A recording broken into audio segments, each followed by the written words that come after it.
All right, Todd Billin, as the world turns in the world of college football recruiting, my man Jordan Hancock from right here in the GC, baby, a GC representative from North Gwinnett, a Gwinnett County kid, has decommitted from Clemson University, right? So there's a couple of layers to that.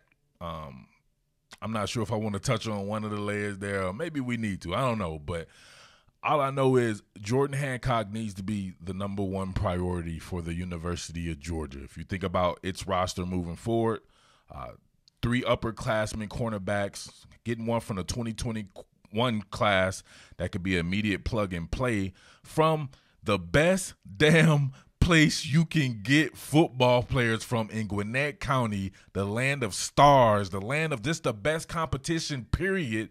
Why does Georgia not prioritize these kids, right? So people get mad at the University or these kids for not going to the University of Georgia from this area, but where's the priority, right? They will prioritize guys from Florida, all up and down Florida, right? So it's really the University of Georgia, Florida, or the Georgia Gators or whatever like that, or the Georgia Noles, because they absolutely love Florida. And who are we to tell these people how to run their program? Coach Smart comes from Alabama, where they prioritize the state of Florida, and they won a ton of football games behind a lot of players from the state of Florida. But, man, you have to realize when you have these gyms right there in your backyard, like, think about this. Look at the roster composition right now for the University of Georgia.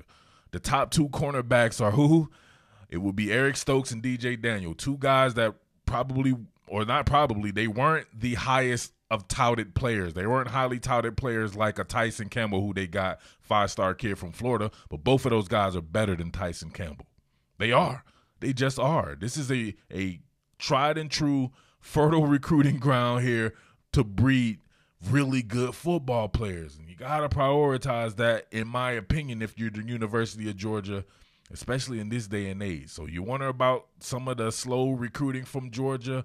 It's going to pick up, right? There's some shit coming down the pipe and later on or whatever like that that's going – Georgia's going to be fine in that regard. But you got to wonder – not even wonder. You know me, I know I'm highly connected. There are a ton of coaches here and a ton of players that feel super disrespected by the University of Georgia, always going around the country recruiting and not prioritizing the guys that are right there in the state that will become superstars. So – especially at a program like North Gwinnett, man. Look at all the guys that they've produced, man. North Gwinnett is always balling out right there. These guys are very fine-tuned players at North Gwinnett. This guy is a no-brainer and should be prioritized. I know everybody likes people like Keely Ringo and Jalen Kimber and all this shit. And those guys making their reputations in Arizona and places like that, I can't rock with that, right? These guys going to be good players and everything like that, no doubt about that. But I just feel a certain kind of way about guys that play at, like, Gwinnett County and the type of players and the type of just, like, the atmosphere and everything about it. Like, you got to get these guys, man. These guys are the ones that take you to the next level, in my opinion, especially a guy like Hancock, man. Now, make no mistake about it, Ohio State is on that ass. Coach Kerry Combs is one of the best recruiters, if not the very best defensive back recruiter in the country, and he's now the defensive coordinator of Ohio State. That's damn near cheating. So I expect them to really be on their grind with that. But who recruits better than the University of Georgia? I feel like they can go around the country getting whomever they want. They should not ever struggle to get a kid of this magnitude, right? I expect this kid to be a 5-star when it's all said and done. Just look at this. Look at his ability to stick his foot in the ground. Look at the physicality and the ball skills, right? This kid has some very good ball skills, very polished kid, can play off-man coverage, very adept in zone coverage, right? Being able to play with his back to the sideline and attack the ball while looking at the quarterback's eyes. Just has an understanding of defensive football and defensive concepts, can work close quarters coverage, right, with a cold approach, break up passes, a good kid. There's nothing to not prioritize about this guy. So if you're the University of Georgia, you know me, I don't have a dog in the fight. I don't care where these kids go, but I do find it a little funny that all the people that talk to me about this, they're just not realizing that Georgia doesn't necessarily prioritize these kids like these guys are, right? Clemson's prioritizing these kids, in other states. Alabama's doing a good job in Georgia now. Tennessee's doing a good job in Georgia.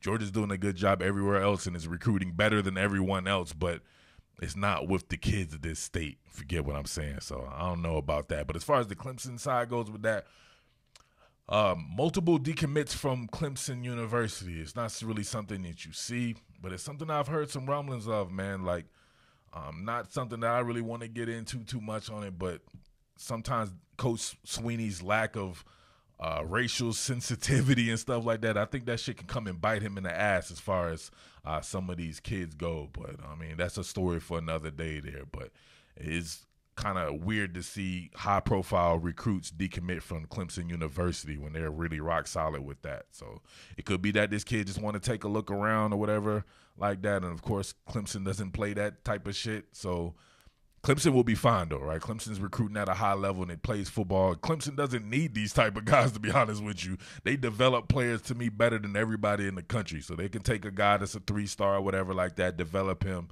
and he'll become a guy like a Jordan Hancock. That's just what Clemson has done primarily, and I wonder if they should kind of keep that approach. Obviously, you never turn down 5-star kids and high-profile kids like that, but it's a whole different game, man. You're recruiting at that elite level. That's why Georgia and Alabama and these people have a lot of decommits. These are different type of kids. They're going to just different type of pressures and everything than you would see with your normal Clemson class. So, I don't know. Clemson will be fine. Georgia will be fine. Ohio State, all these teams will be fine. But as the University of Georgia goes and these in-state kids like that, what do you guys think about that? Should Georgia prioritize the in-state kids a little bit more? So, lots of layers on this onion. Give me some feedback there. But Jordan Hancock, shout out to this dude. I really love this kid's game. I always have. And he's big time, all right? But as always, make sure you like, make sure you subscribe. Tell these fools to stop trying to be like Todd Billin, because you can never be your boy, man. I'm one of a kind, man. Accept no imitations. Holla at your boy. Peace. What more can I say? Todd Billin.